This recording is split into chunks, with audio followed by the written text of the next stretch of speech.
2025년 2월 10일 월요일 영상 새벽 기도의 자유로 나오신 모든 분들을 주님의 이름으로 환영합니다. 이 시간 우리의 신앙 고백을 하며 예배 자리로 나아가겠습니다. 나는 전능하신 아버지 하나님 천지의 창조주를 믿습니다. 나는 그의 유일하신 아들 우리 주 예수 그리스도를 믿습니다. 그는 성령으로 잉태되어 동정녀 마리아에게서 나시고 본디오 빌라도에게 고난을 받아 십자가에 못 박혀 죽으시고 장사된 지 사흘 만에 죽은 자 가운데서 다시 살아나셨으며 하늘에 오르시어 전능하신 아버지 하나님 우편에 앉아 계시다가 거기로부터 살아있는 자와 죽은 자를 심판하러 오십니다. 나는 성령을 믿으며 거룩한 공교회와 성도의 교제와 죄를 용서받는 것과 몸의 부활과 영생을 믿습니다. 아멘. 함께 기도하시겠습니다. 하나님 아버지, 오늘 말씀으로 오늘 하루 시작합니다. 지금 우리가 살아가는 세상이 정말 하나님의 말씀에 집중하며 살아가기가 힘든 현실에 처해 있습니다. 그럼에도 오직 말씀 붙들고 예수님만 따르며 살아가게 하여 주시옵소서. 예수님의 이름으로 기도합니다. 아멘. 오늘 우리에게 주신 하나님의 말씀은 요한복음 11장 36절에서 44절까지의 말씀입니다. 하나님의 말씀을 제가 봉독하겠습니다. 하나님의 말씀을 경청하시길 바랍니다. 이에 유대인들이 말하되 보라 그를 얼마나 사랑하셨는가 하며 그중 어떤 이는 말하되 맹인의 눈을 뜨게 한 이 사람이 그 사람은 죽지 않게 할 수 없었더냐 하더라. 이에 예수께서 다시 속으로 비통히 여기시며 무덤에 가시니 무덤이 굴이라 돌로 막았거늘 예수께서 이르시되 돌을 옮겨 놓으라 하시니 그 죽은 자의 누이 마르다가 이르되 주여 죽은 지가 나흘이 되었음에 벌써 냄새가 나나이다. 예수께서 이르시되 내 말이 내가 믿으면 하나님의 영광을 보리라 하지 아니하였느냐 하시니 돌을 옮겨 놓으니 예수께서 눈을 들어 우러러 보시고 이르시되 아버지여 내 말을 들으신 것을 감사하나이다. 항상 내 말을 들으시는 줄을 내가 알았나이다. 그러나 이 말씀하옵는 것은 둘러선 무리를 위함이니 곧 아버지께 나를 보내신 것을 그들로 믿게 하려 함이니라. 이 말씀을 하시고 큰 소리로 나사로야 나오라 부르시니 죽은 자가 수족을 배로 동인 채로 나오는데 그 얼굴은 수건에 쌓였더라. 예수께서 이르시되 풀어놓아 다니게 하라 하시니라. 아멘. 여러분, 오늘도 새벽에 주님의 말씀 가운데 모이신 여러분들을 주님의 이름으로 환영합니다. 이 아침 하나님의 말씀을 통해 우리의 영혼이 깨어나고 주님의 은혜를 깊이 경험하는 시간이 되기를 간절히 소망합니다. 오늘 우리가 함께 살펴볼 본문은 요한복음 11장 36절에서 44절 말씀입니다. 이 말씀은 예수님께서 사랑하시는 나사로를 죽음에서 다시 살리시는 놀라운 사건을 기록하고 있습니다. 나사로가 죽은 지 이미 나흘이나 지나 시체가 썩기 시작했지만 예수님께서 나사로야 나오라 하실 때 그는 다시 살아나 무덤 밖으로 나옵니다. 이는 단순한 기적을 넘어 우리에게 하나님의 놀라운 사랑과 능력을 보여주는 장면인 것입니다. 사람들은 종종 이런 질문을 던집니다. 죽음은 끝입니까? 절망의 상황에서도 하나님이 일하실 수 있을까요? 본문은 이러한 질문에 대한 답을 명확히 보여줍니다. 죽음조차도 예수님 앞에서는 결코 끝이 아닙니다. 예수님은 생명의 주인이시며 그분의 말씀에는 죽음과 절망을 뚫고 생명을 주시는 능력이 있습니다. 우리가 살아가면서 마주하는 여러 가지 문제와 고난, 때로는 해결할 수 없는 듯한 어려움은 우리를 절망으로 몰아넣습니다. 하지만 오늘 본문은 우리에게 도전합니다. 내가 믿으면 하나님의 영광을 보리라 하지 아니하였느냐? 예수님은 우리가 그분을 신뢰하며 하나님의 놀라운 영광을 경험하기를 원하십니다. 오늘 이 말씀을 통해 예수님께서 어떤 분이신지, 우리가 그분을 어떻게 신뢰해야 하는지, 그리고 우리의 삶 속에서 죽음과 절망을 넘어 이 사건 속에서 발견할 수 있는 세 가지 중요한 교훈을 통해 오늘 우리의 믿음이 더욱 깊어지고 예수님의 생명 안에서 새 힘을 얻는 시간이 되기를 간절히 바랍니다. 지금부터 이 본문을 중심으로 하나님의 뜻을 살펴보며 우리를 향한 예수님의 사랑과 능력을 더 깊이 알아가는 은혜의 시간을 가지겠습니다. 이에 유대인들이 말하되 보라 그를 얼마나 사랑하셨는가 하며 오늘 본문 말씀 36절입니다. 요한복음 11장에서 우리가 처음 주목해야 할 부분은 예수님의 깊은 사랑입니다. 나사로가 죽고 그의 누이들인 마르다와 마리아가 슬퍼하는 모습을 보며 예수님은 눈물을 흘리셨습니다. 이를 본 유대인들은 보라, 그를 얼마나 사랑하셨는가라고 말합니다. 이 장면은 예수님께서 나사로를 얼마나 사랑하셨는지를 보여주는 감동적인 순간입니다. 그러나 이 사랑은 단순히 나사로 개인에게만 국한된 것이 아니라 예수님이 모든 인류를 향해 가지신 깊은 사랑을 드러내고 있는 것입니다.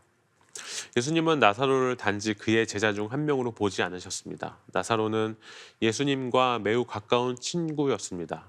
예수님께서는 나사로를 이름으로 부르시며 그의 무덤 앞에서 눈물을 흘리셨습니다.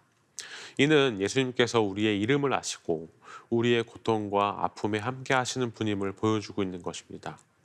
우리 삶에서도 예수님은 우리 각자에게 다가오셔서 개인적으로 사랑하시며 우리의 필요를 아시고 돌보십니다.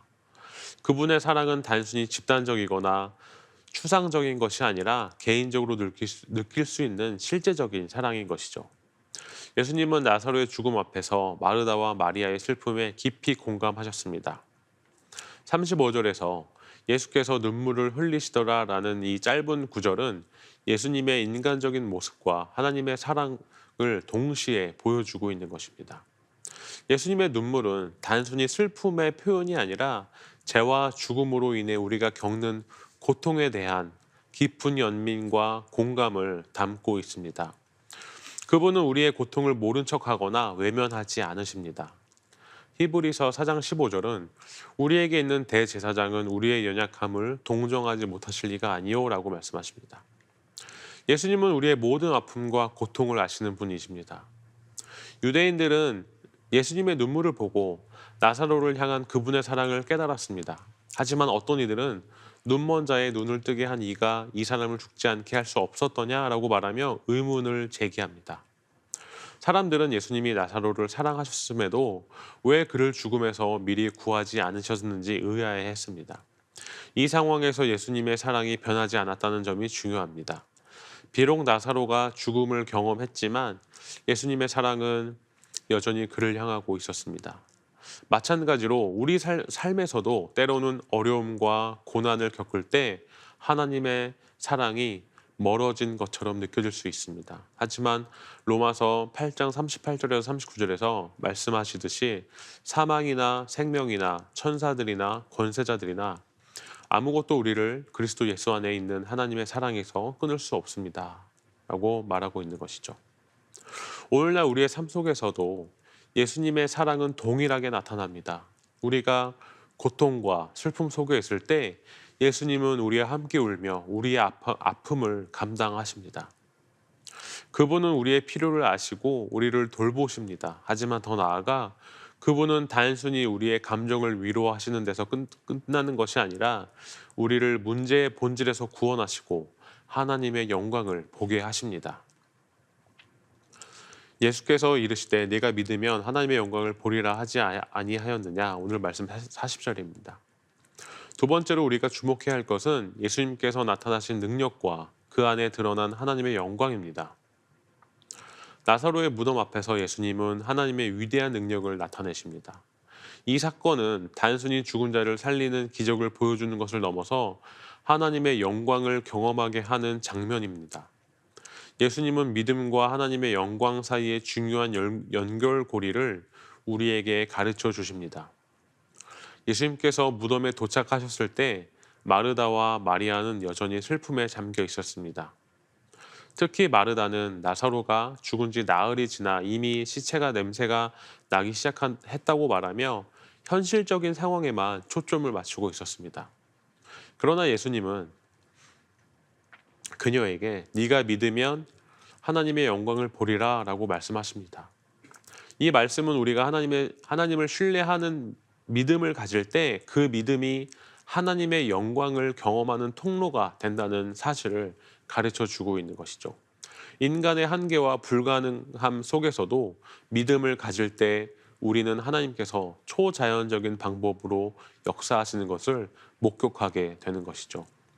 우리의 삶에서도 마찬가지입니다. 고난과 어려움 속에서 하나님의 영광을 바라보려면 믿음이 필요합니다. 히브리서 11장 1절은 믿음은 바라는 것들의 실상이요 보지 못하는 것들의 증거니라고 말씀하십니다. 우리가 믿음으로 나아갈 때 보이지 않는 하나님의 영광을 실제로 경험할 수 있습니다. 나사로의 죽음은 인간적으로 보면 늦어 보이는 사건이었습니다. 마르다와 마리아는 나사로가 아플 때 예수님께서 더 빨리 오셨더라면 오빠가 죽지 않았을 것이라고 생각했습니다. 그러나 예수님께서는 나사로가 죽은 후 나흘이 지난 시점에 무덤 앞에 서 계십니다. 이는 하나님의 일하심이 우리의 시간 개념과 다르다는 사실을 보여주고 있는 것입니다. 이사야 55장 8절과 9절에서 하나님은 내 생각은 너희 생각과 다르며 내 길은 너희 길과 다르니라 라고 말씀하십니다. 예수님은 인간적으로 늦은 시점처럼 보이는 때에 오셨지만 그것이야말로 하나님의 영광을 가장 분명히 드러낼 수 있는 완벽한 시간이었습니다. 우리의 삶에서도 때로는 하나님께서 응답하지 않으시는 것처럼 느낄 때가 있습니다. 그러나 하나님의 타이밍은 항상 정확하며 그분의 시간 안에서 이루어지는 모든 일은 하나님의 영광을 드러냅니다. 예수님께서는 나사로를 살리시는 이 사건을 통해 죽음조차도 하나님의 계획 속에서는 문제가 되지 않음을 보여주시고 있는 것이죠. 나사로의 무덤 앞에서 사람들이 생각했던 한계는 명확했습니다. 죽은 지 나흘이나 지나서 냄새가 납니다. 이 말은 인간의 관점에서 보았을 때 더 이상 아무것도 할 수 없는 상황이라는 것을 의미했던 것이죠. 그러나 예수님은 인간의 한계와 불가능 속에서 하나님의 능력을 나타내십니다. 하나님의 영광은 우리의 생각과 한계를 초월하여 나타납니다. 예수님께서 돌을 옮기라고 명령하셨을 때 그분은 사람들이 불가능하다고 여겼던 상황 속에서도 하나님의 일하심을 기대하라고 말씀하신 것입니다. 에베소서 3장 20절은 우리 가운데서 역사하시는 능력대로 우리가 구하거나 생각하는 모든 것에 더 넘치도록 능히 하실 이라고 하나님을 찬양합니다. 예수님께서 돌을 옮기라고 명령하셨을 때 마르다와 주변 사람들은 그 말에 순종했습니다. 돌을 옮기는 일은 단순한 행동처럼 보일 수 있지만 이 행동 속에는 예수님을 신뢰하는 믿음이 담겨 있습니다.